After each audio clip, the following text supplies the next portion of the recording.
Boa noite a todos. Muito obrigado por terem vindo a esta segunda sessão do nosso ciclo de conferências Fronteiras do Futuro. Há 4 anos atrás, bem perto daqui, ali no Largo de São Roque, uma estátua do Padre António Vieira apareceu vandalizada, pintada de vermelho e com a palavra "descoloniza" escrita no pedestal. Um ano depois, em junho de 2021, o Padrão dos Descobrimentos sofreu um assalto semelhante. E se é verdade que estes incidentes foram relativamente isolados, também parece difícil negar que hoje, um pouco por todo o Ocidente, se respira um ambiente cultural diferente. O filósofo Roger Scruton dizia que nós estamos perante uma cultura de repúdio, ou seja, uma cultura empenhada em desconfiar e em desconstruir todos os elementos realmente importantes herdados do passado. O diagnóstico de Scruton é duro, mas creio que vale a pena tomá-lo em conta. Nós sentimos hoje um ambiente cultural que, por um lado, tem uma relação difícil com a liberdade de expressão. Há muita gente que sente e que acha que as palavras e as ideias podem ser suficientes para magoar. São as chamadas microagressões. E que por isso é necessário empenhar-nos em criar espaços seguros e em restringir o discurso público. Sentimos um ambiente cultural em que algumas vanguardas procuram fazer um uso muito pensado e muito inteligente dos diversos meios, televisão, cinema, música, escolas, universidades, instituições públicas, empresas, para popularizar certas ideias, conceitos e comportamentos. Sentimos um ambiente cultural em que as tensões sociais são muitas vezes lidas na chave de uma luta entre privilegiados e oprimidos. Uma luta já não de classes, mas de géneros, de raças, de orientações sexuais, de identidades, de heranças históricas, genéticas e outras.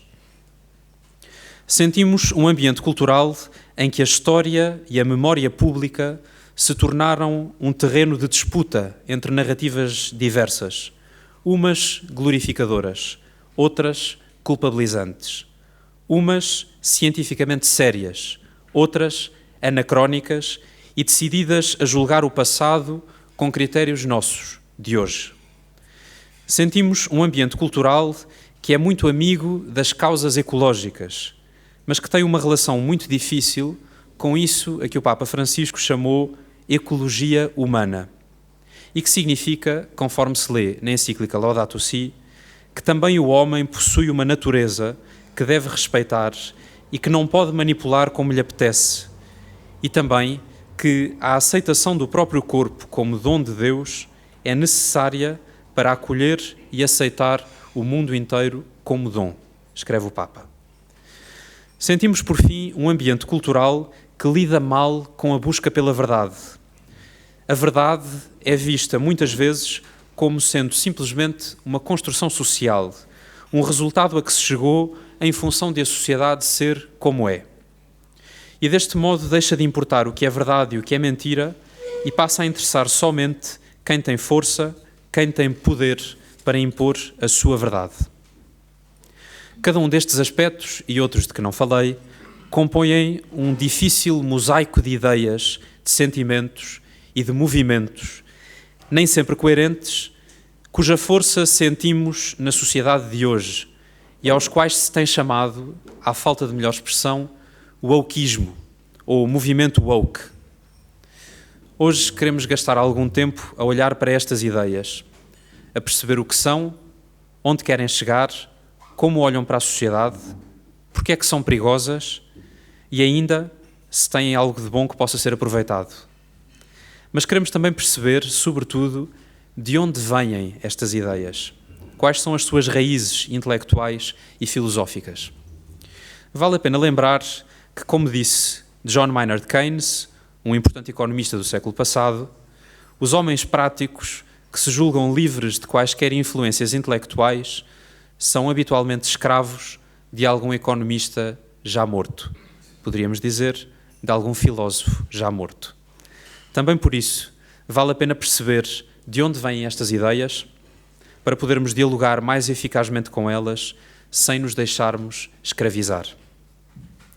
Para nos ajudar a responder a estas perguntas, temos o grande privilégio de receber hoje a professora Patrícia Fernandes, docente e investigadora da Universidade do Minho, formada em Direito e Filosofia, vencedora do Prémio Res Publica em 2021 e colunista habitual do Observador, onde assina regularmente textos sobre o movimento woke e as suas raízes filosóficas. A professora não é de Lisboa e, por isso, recebê-la aqui e poder ouvi-la ao vivo e a cores é um privilégio não tão frequente como nós gostaríamos. Por isso estamos muito gratos, mesmo muito gratos, que tenha podido vir e muito contentes de a podermos ouvir. Muito obrigado.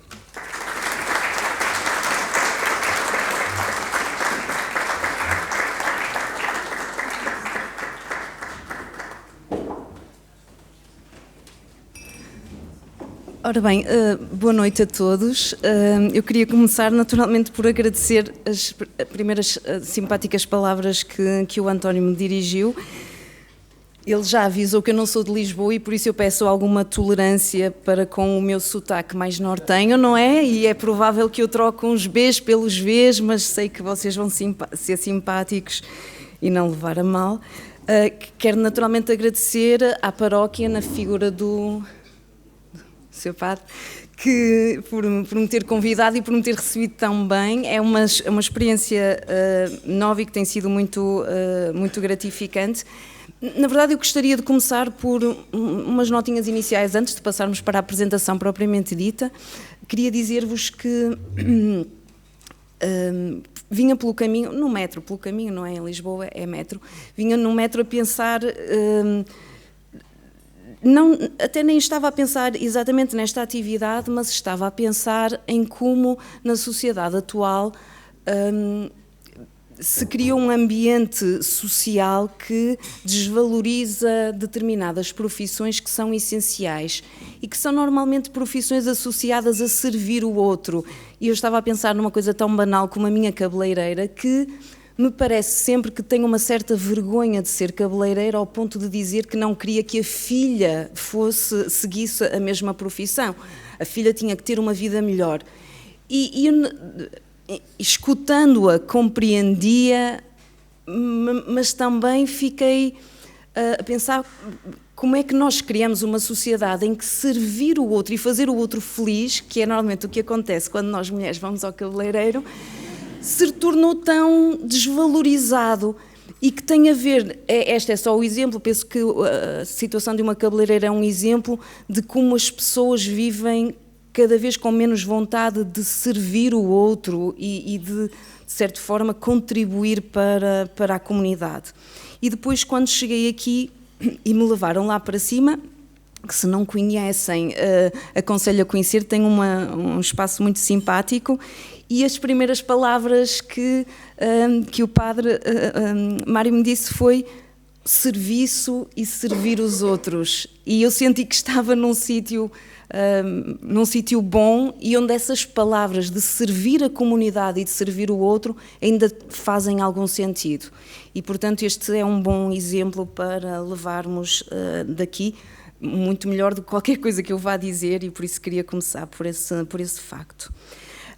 A segunda coisinha que gostaria de dizer é que eu vou tentar não ser muito aborrecida, embora a filosofia é sempre esse risco, não é ser demasiado teórico ou demasiado complexo, mas vou tentar fazer uma apresentação relativamente breve, assim para uns 40 minutos, e depois deixaremos o resto do tempo para conversarmos e, portanto, o objetivo principal é discutirmos e falarmos sobre as ideias que eu vos vou aqui trazer e, de certa forma, aproveitar nessa troca de ideias e nas perguntas que me possam fazer ou que eu possa retribuir, que muitas vezes acontece isso, eu devolvo as perguntas, mas dessa troca intelectual que sai alguma luz e que nos possa deixar com mais clareza ou nos fazer sair daqui com mais clareza.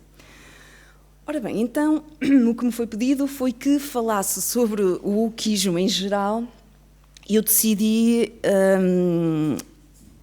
quer dizer, é uma imagem já bastante repetida. Imagino, então, no mundo de redes sociais que já se tenham confrontado com esta fotografia, que é uma fotografia de uma publicação de um filósofo que não é o maior, porque há sempre Platão e Aristóteles, mas talvez o terceiro ou quarto maior filósofo da história da filosofia, Immanuel Kant, e que numa tradução ou numa edição recente da Crítica da Razão Pura,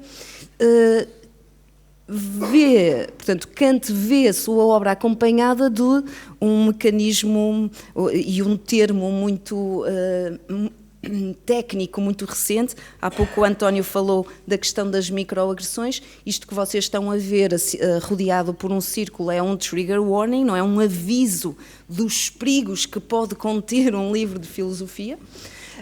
E é verdade que o livro de Kant pode ser perigoso na medida em que ele é, quem o tem em casa, não é, grosso, e se pegarem nele e baterem com alguém, acho que pode realmente provocar danos, mas este trigger warning chama a atenção para o facto de as pessoas que leem esta obra devem ter em consideração que ele foi escrito num determinado tempo e que não reflete os mesmos valores que seriam refletidos se fosse escrito hoje. E, portanto, é este ambiente cultural que o António estava a tentar descrever há pouco, é um ambiente cultural em que todas as ideias têm que ser analisadas com cuidado, porque podem ser ofensivas ou... E, na verdade, muitas destas ideias são, para este novo ambiente cultural, objetivamente erradas. Eu vou tentar não fazer asneiras com o comando, mas acho que é aqui que eu tenho que carregar. Ora bem, esta é a imagem que eu vos trouxe. Na verdade, nós vemos-nos confrontados quase diariamente com a ideia de que, ou com um certo argumento de que, na verdade, o wokeismo não existe. Isso é um boneco de palha criado ou pela alt-right norte-americana, ou pela imprensa conservadora, ou pelos determinados partidos que querem criar artificialmente uma certa narrativa. Ou uma série de outras coisas. Todos nós certamente já nos confrontamos com isto, esta ideia de que o wokeismo realmente não existe e que, portanto, não estamos a falar de uma coisa concreta e nessa medida não vale a pena preocupar-nos com uma coisa que realmente não existe. O meu objetivo, como podem imaginar, é mostrar que esta frase está errada e que é possível dar uma forma filosófica, uma base, também podemos dizer ideológica, mas ideias concretas e princípios filosóficos e argumentos filosóficos concretos que realmente permitem que a frase, que a palavra wokeismo faça sentido e possa ser utilizada numa frase que não esta. Mas eu, portanto, na minha abordagem, como é que eu optei por fazer? Quis aproveitar esta ideia dos organizadores destas 3 conferências terem chamado, portanto, ao ciclo de conferências, a terem apelado, na verdade, a uma questão do tempo e do futuro, não é? Estamos, como sempre na vida, nas fronteiras do que será o futuro e, por isso, penso que as três conferências procuram explorar essa questão de o que é que podemos esperar nos próximos tempos dos desafios que nos podem trazer. E eu aproveito então essa imagem temporal para organizar as ideias que queria partilhar convosco a partir destes 3 elementos, não é? Vamos olhar para ideias do passado, são essas ideias filosóficas que permitem compreender o que é que está a acontecer hoje, no presente, e depois para pensarmos quais são os desafios do futuro. E quando digo desafio, aqui é quase como perigo, não é? Qual é o perigo que se encontra neste ovo da serpente que aqui vamos descrever? Essa viagem ao passado passa necessariamente por ter em conta os movimentos pelos direitos civis, passa por considerar aquilo que se costuma habitualmente chamar contracultura dos anos 60, passa por um nome que, por facilidade, se costuma dar a estes movimentos de nova esquerda. Faremos também uma breve referência à Escola Crítica de Frankfurt e ao pós-modernismo, como as teorias principais, que depois nos permitirão falar de uma versão mais presente das teorias críticas, e essas teorias críticas, como o António também já aqui trouxe, defendem ou baseiam-se nesta ideia de que a sociedade se organiza em função de estruturas de poder e opressão. São teorias que modificam termos que nós habitualmente utilizamos e substituindo alguns termos por outros termos que as fazem avançar as suas agendas. Por isso vamos ter cuidado ou especial atenção com o termo equidade, que substitui o termo igualdade. É o sentido de equidade quando falamos das políticas DEI, não é? De Diversity, Equity and Inclusion.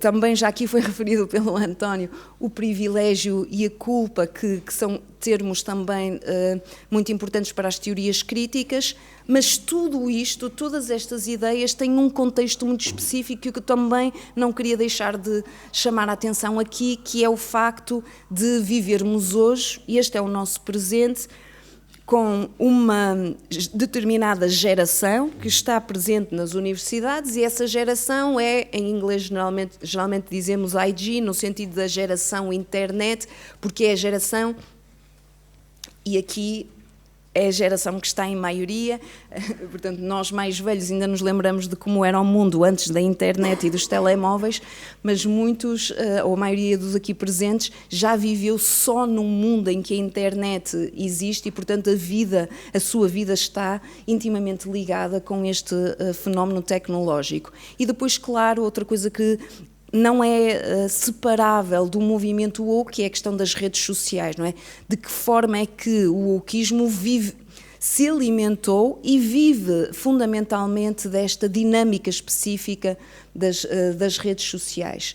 E depois, no futuro, terminaremos com essa referência, não é? No fundo, do perigo que nos vai deixar, ou que nos deixa, ou em que podemos ser colocados em virtude de adotarmos o argumento identitário, aquilo que será um novo paradigma, o paradigma identitário. Termino com uma notinha que é uma nota de partida, não é? Isto tudo é muito Estados Unidos.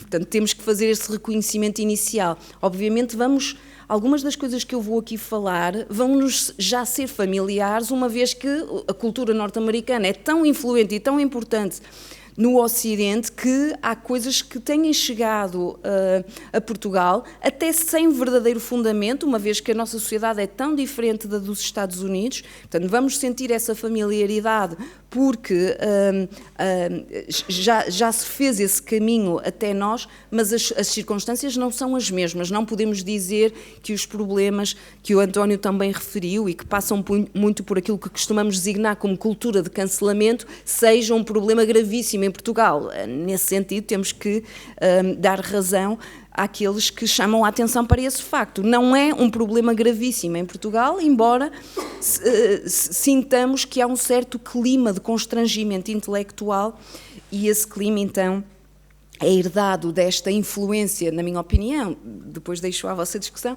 desta influência norte-americana, e, na verdade,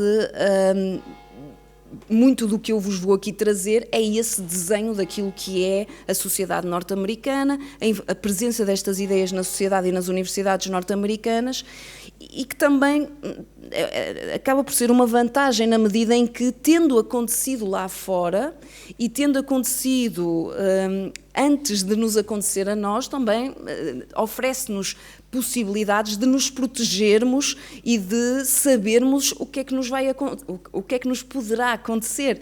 De certa forma, não é? Precaver-nos de que isso venha a passar-se entre nós. Ora bem, então, nessa perspectiva temporal, também me parece que uma abordagem temporal ajuda sempre melhor a organizar as ideias. Começaríamos, é uma referência inevitável, quando se estuda estas temáticas, que é a década de 1960. Obviamente o mundo não começou nos anos 60, mas ainda agora, quando vemos as recentes manifestações nas universidades norte-americanas, é impossível não comparar, não é? Isto é a mesma coisa que os anos 60, isto é a mesma coisa que a contestação à guerra do Vietnã, e portanto é uma referência cultural fundamental e é muito importante para estas ideias políticas. O que é que devemos reservar daqui? Essencialmente o movimento pelos direitos civis, e aqui estamos a falar da luta dos negros por uma igualdade, em termos da própria aplicação da lei, que não acontecia em muitos estados dos Estados Unidos. A isso aliou-se uma contestação à guerra no Vietnã, e por isso é que este fenómeno também tem uma dimensão geracional muito importante, porque, claro, quem estava a protestar contra a guerra eram pessoas que poderiam ser chamados a participar nessa guerra, e há sempre essa dimensão mais pessoal dos protestos, mas na verdade quer a questão dos direitos civis dos afro-americanos, quer a questão da contestação à guerra no Vietnã, representou na altura, na verdade, uma contestação àquilo que era uma própria identidade norte-americana, a imagem que os Estados Unidos tinham de si e que era criticada pelas novas gerações, portanto, que se recusavam a querer para si a imagem ou a identidade norte-americana que os pais tinham assumido. E, portanto, há, no domínio da New Left e nos documentos mais importantes da New Left, o que encontramos é uma crítica muito forte ao imperialismo norte-americano e às desigualdades raciais e, portanto, a confluência dessas duas lutas. Um aspecto, portanto, desta confluência resulta aquilo que na teoria política ou na ciência política se designa genericamente por New Left. É um termo complicado que depois vai sofrendo alterações nas décadas seguintes, mas genericamente serve para distinguir a nova esquerda daquilo que era a velha esquerda, que era nos Estados Unidos o mais próximo que temos quase de uma social-democracia, portanto reformista, defensora de reformas que pudessem melhorar a condição dos trabalhadores, para uma New Left que vai ser uma nova esquerda que vai ser muito marcadamente ideológica e, portanto, muito crítica do próprio sistema.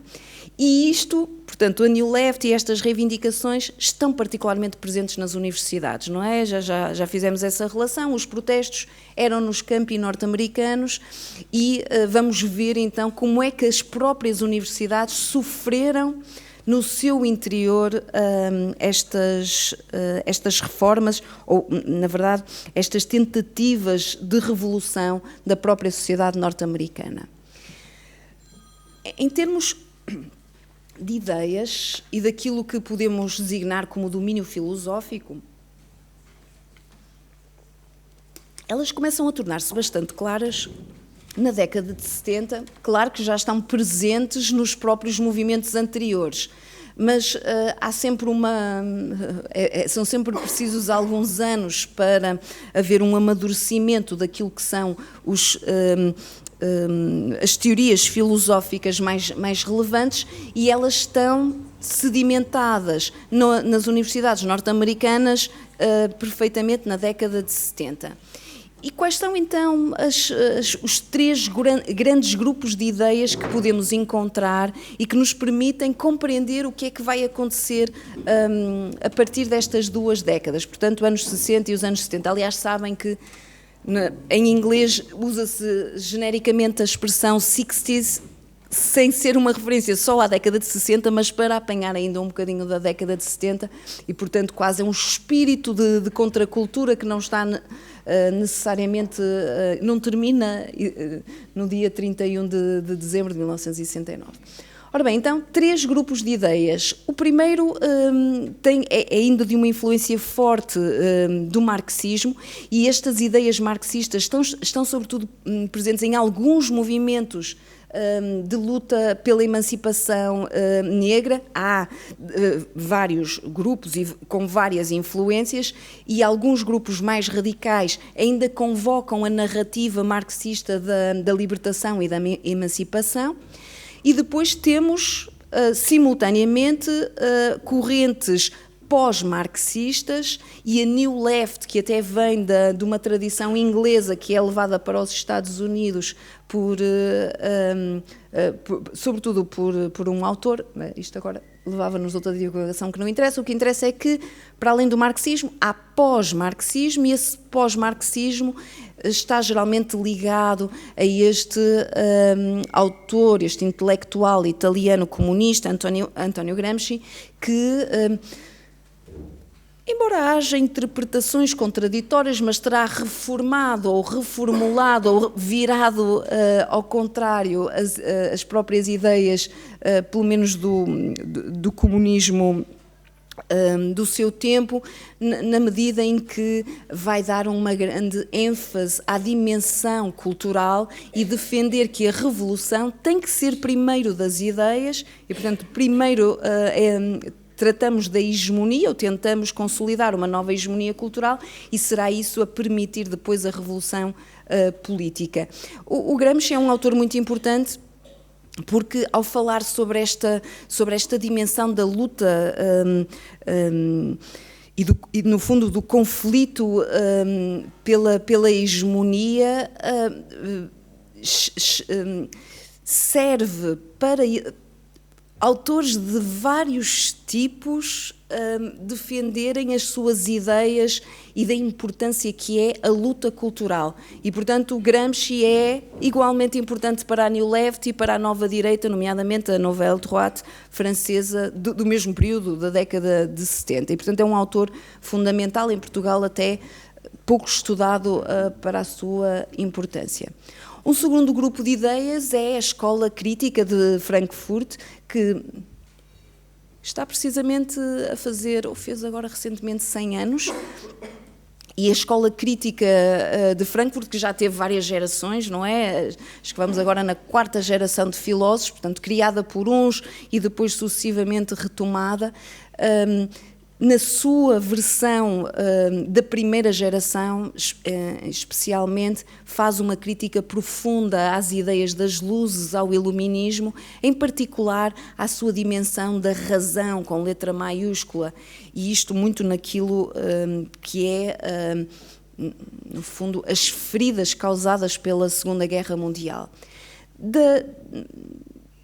Vamos ver depois que ideias é que se aproveitam aqui da escola crítica, mas eu queria chamar em particular a atenção para um senhor alemão chamado Herbert Marcuse, que vai ser, que migra para os Estados Unidos, é recebido nas universidades norte-americanas e é considerado o pai da New Left, e o que Marcuse faz é uma mistura de Marx, Freud e de um certo pensamento libertário e emancipatório, e vai estimular, sobretudo, uma dimensão de libertação sexual. Portanto, toda aquela dinâmica muito presente nesta altura da libertação do sexo e do corpo está muito presente em Marcuse, juntando as ferramentas marxistas com, claro, os contributos muito poderosos de Freud.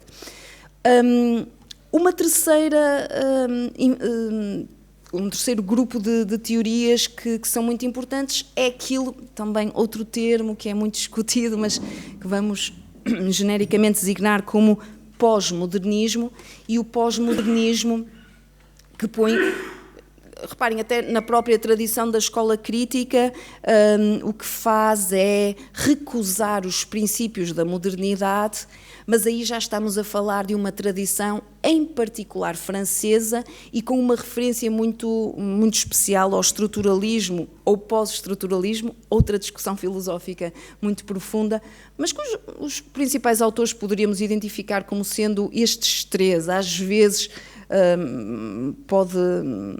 podia aparecer o Lévi-Strauss, mas penso que nos Estados Unidos estes serão as três grandes referências. Derrida era um autor consagradíssimo nos Estados Unidos, havia uma paixão enorme por Derrida, ainda que poucas pessoas o lessem verdadeiramente, porque aquilo é mesmo difícil de entender o que ele quer dizer, não é? O processo de desconstrução a funcionar sobre si mesmo. Lacan, um autor muito importante pelas próprias alterações que faz no processo e no pensamento de Freud, e depois um autor, daqueles autores, ainda há pouco estávamos a conversar sobre isso durante a refeição, que é Foucault, um autor que mesmo os maiores críticos de Foucault não conseguem deixar de admirar, porque há ali uma inteligência e uma perspicácia bastante admirável, e portanto Foucault será um autor de referência. Eu chamaria a atenção só para estas duas palavrinhas tão complicadas, portanto, nenhum destes autores se considera estruturalista, o que é logo complicado, não é? Há uma corrente chamada estruturalismo, mas ninguém se considera estruturalista, e depois os pós-estruturalistas, ninguém sabe dizer exatamente o que é que são e quem são. Barthes, por exemplo, que não era particularmente referido nos Estados Unidos, mas é muito importante na Europa, foi estruturalista e pós-estruturalista.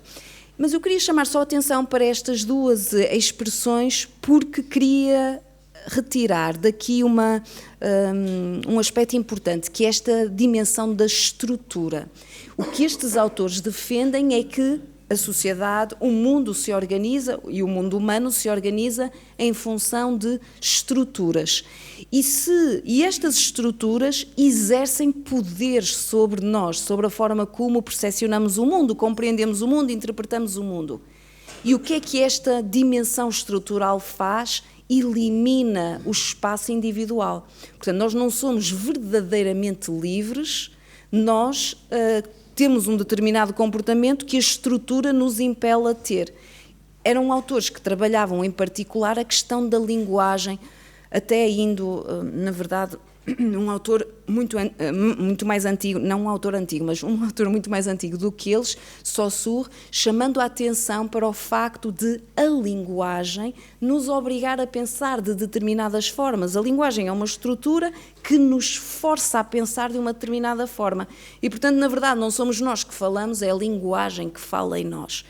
E este aspecto da estrutura é muito importante, porque todos nós nos vemos confrontados diariamente com aquilo que as sociedades são estruturalmente. Ora bem, então, a partir daqueles três grupos de ideias, há uma série de princípios e uma série de argumentos que se vão consolidando na década de 80. Como decorre do que eu acabei de dizer, um primeiro desses aspectos é uma obsessão com a linguagem, não é? Está presente nos estruturalistas, até mais do que na teoria da escola crítica, esta ideia de que a linguagem nos condiciona, nos força a pensar e a ver o mundo de uma determinada forma, mas que na linha da visão pós-moderna tem aqui um aspecto particular, que é esta ideia de que a linguagem constrói o próprio mundo. Portanto, é a linguagem que usamos que dá forma ao mundo onde vivemos. Atenção, eu não acho este argumento absurdo, só acho que não pode ser levado até às últimas consequências, que é estes autores considerarem, portanto, nesta tradição que nasce na década de 80, considerarem que tudo é socialmente construído. Portanto, se tudo é linguagem, não há referências materiais, não há referências naturais, nomeadamente as que remetem para a questão da natureza humana, e com esta consequência que é muito relevante para estes autores. Se tudo é linguagem, tudo pode ser reconstruído. Basta alterarmos a linguagem que usamos. E, portanto, se queremos um mundo mais justo, o que fazemos é alterar a linguagem que torna este mundo injusto. E esta obsessão linguística faz com que se tenham desenvolvido na academia norte-americana, nomeadamente, regras muito estritas quanto à linguagem que era usada. Aquilo que depois vimos a conhecer como o politicamente correto é esta tentativa de corrigir a linguagem que usamos por forma a torná-la mais inclusiva, mais respeitosa, não é? Mais de acordo com a diversidade da sociedade. E mais uma vez, e aproveito até porque o António já lançou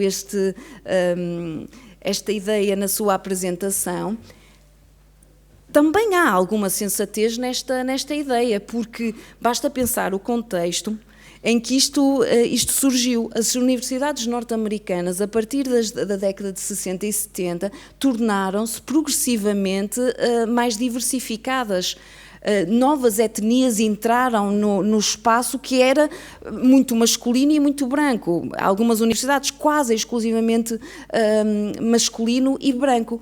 E, portanto, quando entram mulheres, quando entram negros, quando entram asiáticos, e depois numa fase posterior, muitos que vêm da cultura, aquilo que agora nos Estados Unidos temos que chamar como latinos, com X no fim, não se esqueçam, era natural que houvesse que a linguagem usada não fosse de respeito para com essa diversidade.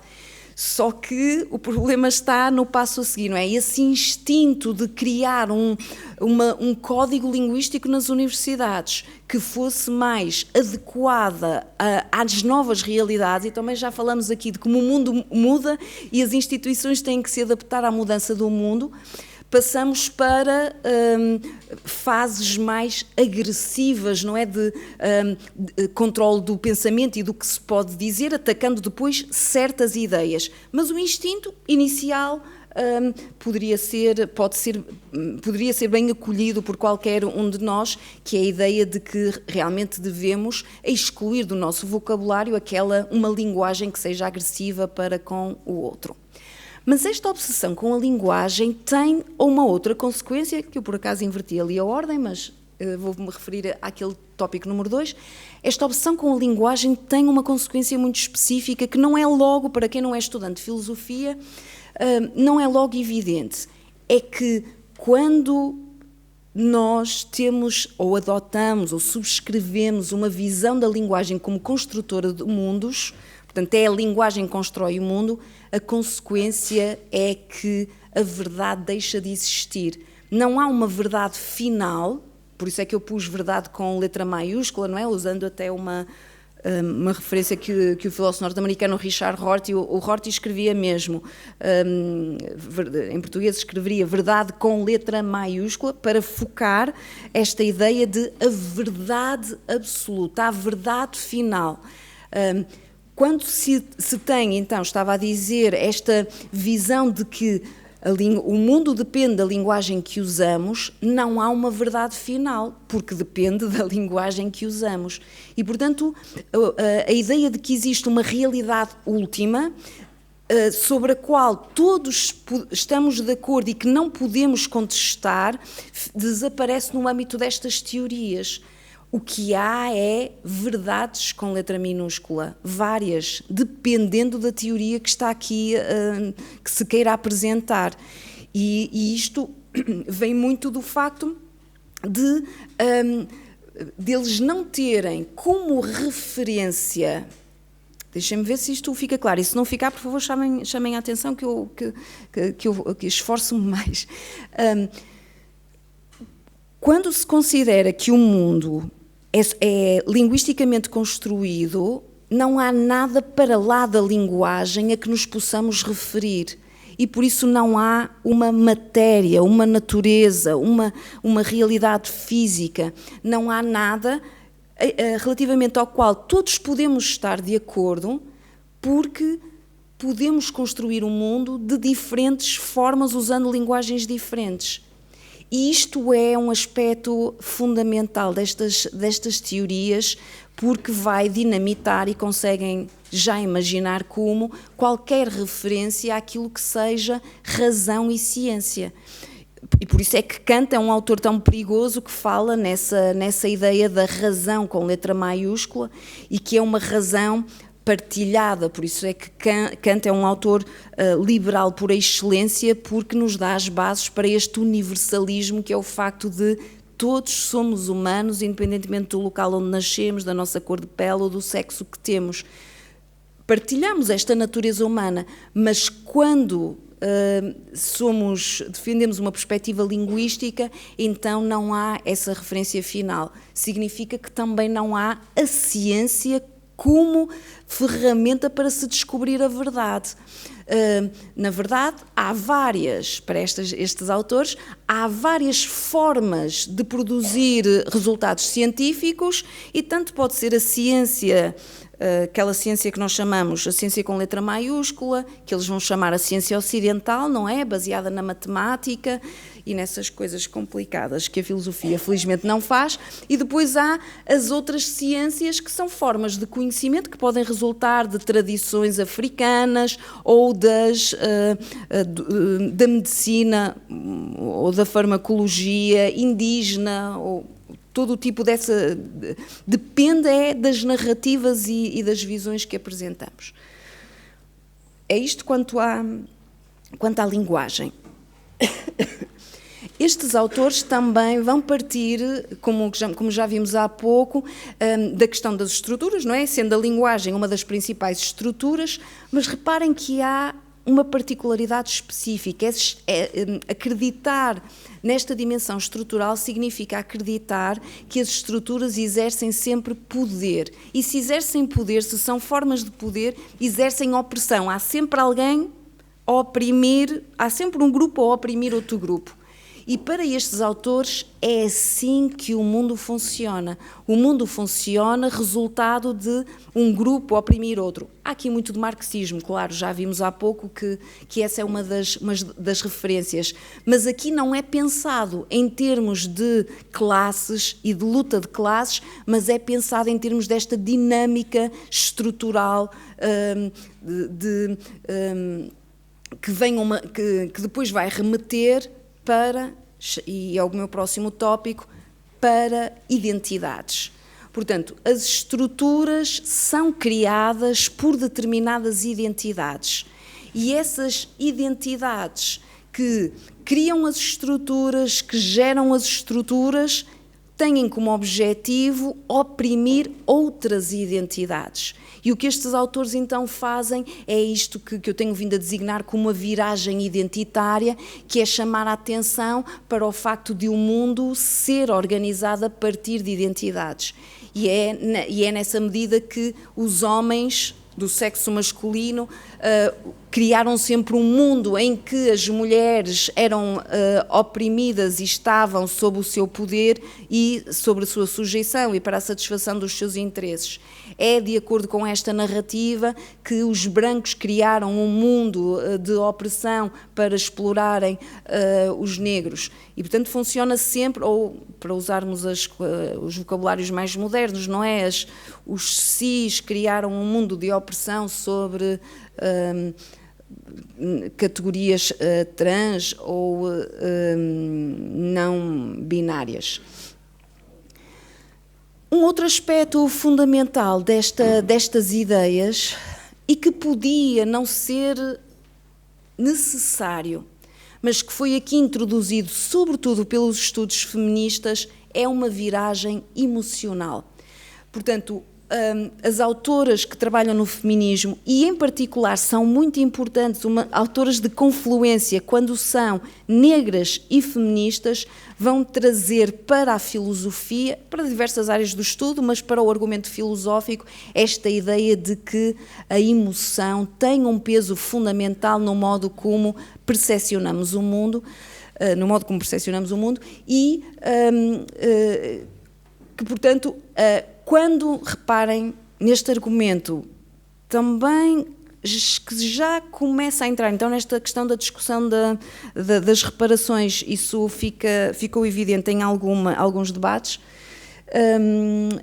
a ideia de que quando um homem, num debate, numa discussão, apela à razão, ou apela a argumentos racionais, ou tenta usar uma argumentação mais fria, está a exercer poder sobre a mulher, não é? Porque a razão é em si, e o pensamento racional é em si uma arma masculina, quando a emoção feminina permite compreender melhor o mundo e, nomeadamente, as injustiças do mundo. Também não estou certa de que isto esteja absolutamente errado, mas...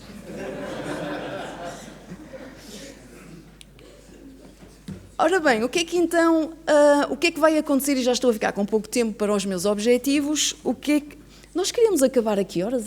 Não era às 11, pois não, António? Era às 11 de hoje?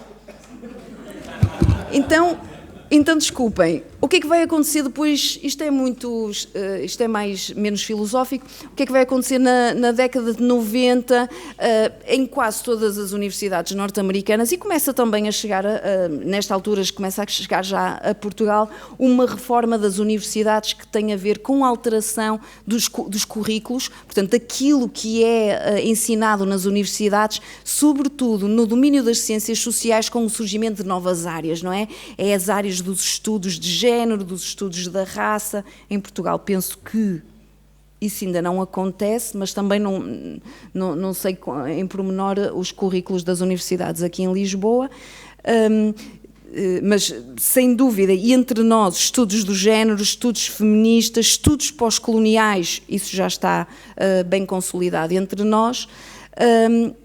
E por isso começam as universidades a formar identidades.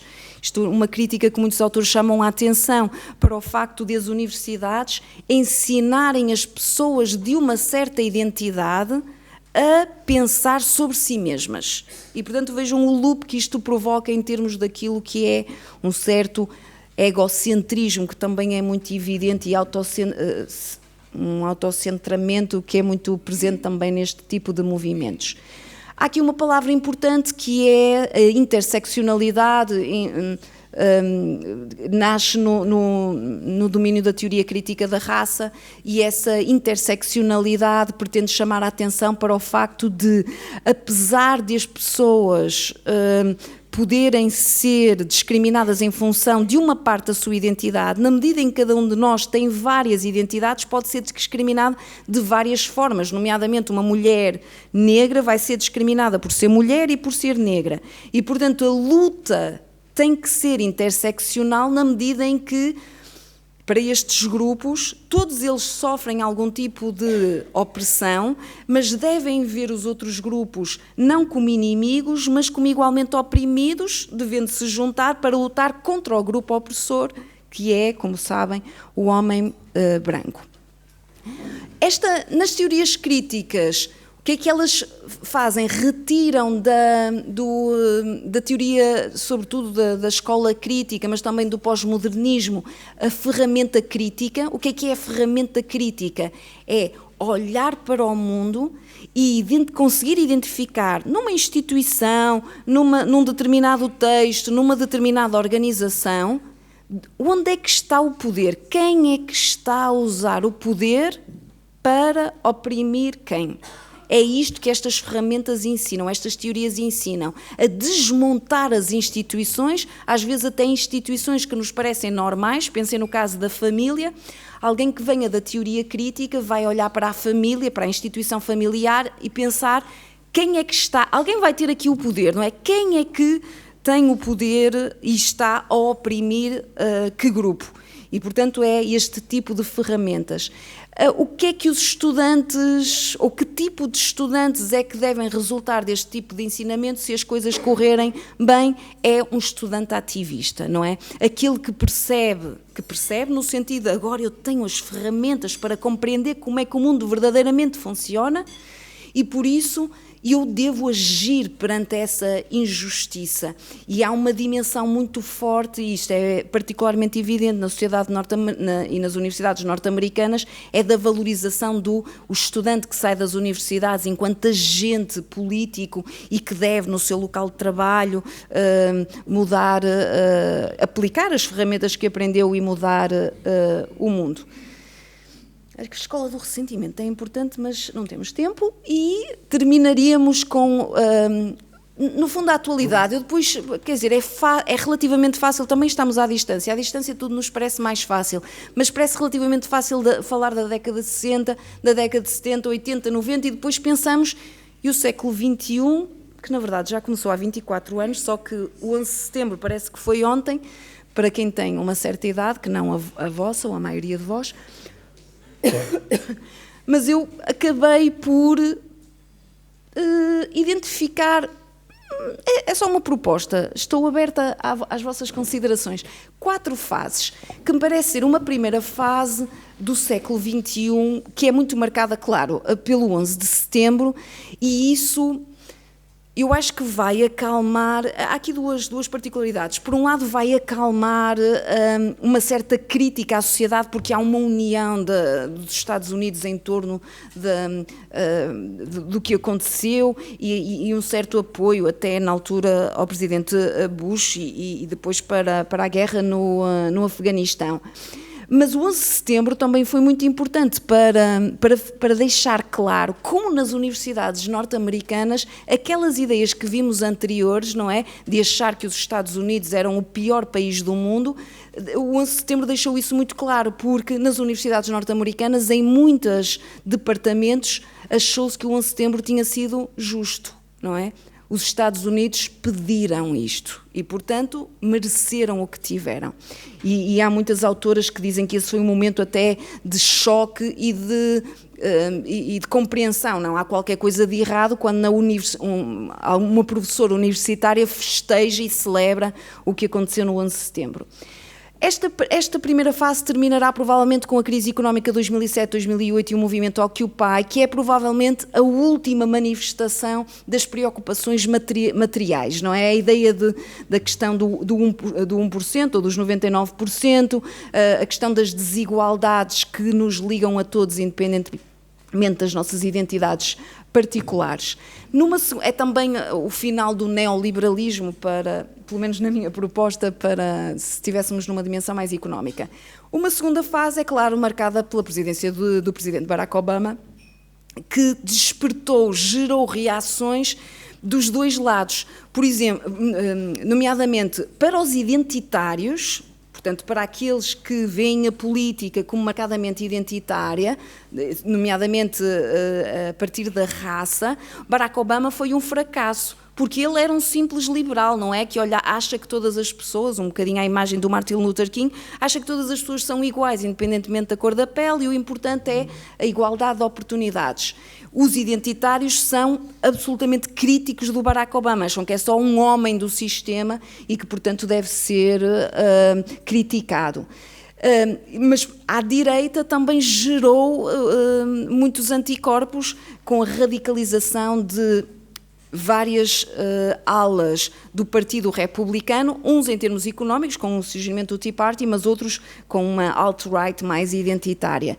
E depois também nesta fase é criado o movimento Black Lives Matter, também sabemos porquê, não é? E também é triste e injusto, mas a questão dos cidadãos negros mortos pela polícia, é nesse contexto que surge o Black Lives Matter, e a partir de 2015, aquilo que o momento que Jonathan Haidt chama a atenção para a questão das universidades, que é quando a geração internet entra nas universidades, é ali 2015 que as coisas se começam a alterar. Depois, numa terceira fase, temos Donald Trump, claro, o mandato de Donald Trump, e depois, nas redes sociais, sobretudo, dois movimentos, o Me Too, muito no contexto de Trump, e depois o Stay Woke, que vai sofrendo aqui um crescimento progressivo, até chegarmos, e era aqui, na verdade, que eu queria chegar, à quarta fase. E esta quarta fase é a fase da pandemia, porque há aqui, embora reparem, A questão do wokeismo, propriamente dito, já existia na fase anterior, já está ali no mandato pelo menos nos anos iniciais de Donald Trump. O Barack Obama também já tinha chamado a atenção para o wokeismo, quando numa conferência ele diz: estes jovens que estão preocupados nas redes sociais em dizer eu sou woke, eu vejo, eu critico e depois vão ver uma série de não sei de quê. Portanto, isto já acontecia em 2019, mas é com a pandemia que se agrava. Porquê? Porque as pessoas... e se calhar nós também sofremos um bocadinho isto aqui, mas cada um à sua maneira. As pessoas estavam em casa, os jovens encerrados nos seus telemóveis, com uma vida intensamente virtual, e isso significou... sobretudo depois com a morte de George Floyd, uma adesão e um crescimento muito, muito rápido destas ideias durante este período. Simultaneamente, também começa a crescer aquilo que vamos designar como agenda do género, e muitos autores, estou a pensar até na Ellen Joyce, que chama a atenção para isto, de como, durante a pandemia, os mais jovens, sobretudo as raparigas, muito centradas nas redes sociais, na questão da imagem e daquilo que os vícios do TikTok e do Instagram provocam, que é esta ideia da autorreflexão, da identidade, as questões das modas, de quererem ser, da aceitação social, e de como muito também decorre deste período. Eu já abandonei o meu objetivo, peço-vos desculpa, mas estou mesmo a terminar. Só uma indicação, já vimos, não é? O presente, é nesse presente que surge o wokeismo, esta ideia de que, eu não me debrucei tanto sobre o wokeismo, uma vez que é um tema já mais batido, mas o wokeismo é esta reivindicação de eu estou acordado para as injustiças e, portanto, exijo um mundo melhor aqui, usando a rede social, e agora eu sou uma pessoa pura e todos os outros devem ser cancelados. Qual é o desafio que estas ideias levantam para o futuro? É que o argumento identitário, portanto, esta ideia, esta convicção de que a nossa identidade limita ou condiciona irreversivelmente o modo como interpretamos, experienciamos e interagimos com o mundo, tem uma consequência específica, que é o facto de colocar identidades contra identidades. Se cada um de nós está encerrado numa identidade ou em várias identidades e não é capaz de fazer a partilha da universalidade comum, não é? De sentir-se humano apesar das diferenças, vai olhar para o mundo como uma luta entre identidades, como formas de conflito ou de confronto permanente entre essas identidades, e se nós aceitarmos esse argumento, o resultado, o futuro, só pode ser o conflito. Portanto, aceitar o argumento identitário é aceitar que o futuro é necessariamente conflituoso, porque não há nada que tenhamos em comum. E é esse que me parece o erro de certas pessoas, até muitas vezes voluntariosas, que querem realmente ser justas, ou às vezes querem simplesmente agarrar na agenda mais popular e querer mostrar que são modernos e que estão muito à frente. Mas esta ideia de não compreenderem realmente o que o argumento identitário quer dizer. E o argumento identitário significa aceitar que os grupos opõem-se uns aos outros, não têm interesses comuns, e isso significa que, nomeadamente até no caso das reparações, para usar este exemplo que temos discutido muito nos últimos dias, isso significa que os brancos, portanto, aceitar que nós devemos reparações nos termos em que os identitários as pretendem, é aceitar que os brancos construíram um sistema voluntariamente e conscientemente para oprimir e explorar os negros. E, portanto, a solução só pode ser para os identitários nós fazermos esse reconhecimento da culpa. Nós criamos a escravatura, nós criamos a raça, nós criamos a opressão sobre um determinado povo, e por isso a solução só pode ser nós redimirmos desse pecado, reconhecendo que o cometemos e, portanto, estarmos a dizer que fizemos isso, que criamos as ideias para os brancos oprimirem os negros. E, na verdade, a conclusão é este contexto atual em que vivemos de lutas culturais, não é? Temos uma agenda, é natural que uma agenda surja como contrarresposta. Parece-me que a grande dificuldade é como fazer esta luta em que, se estiverem de acordo com a minha posição, com a qual, de uma forma que concordamos, é preciso fazer uma luta a estas ideias, mas em que termos é que fazemos para não cometer os erros da outra parte, não é? E criar uma narrativa identitária do outro lado. Penso que encontrar aqui um equilíbrio razoável é a parte mais difícil, mas conto com as vossas sugestões para o tentarmos fazer a partir de agora, está bem? Obrigada.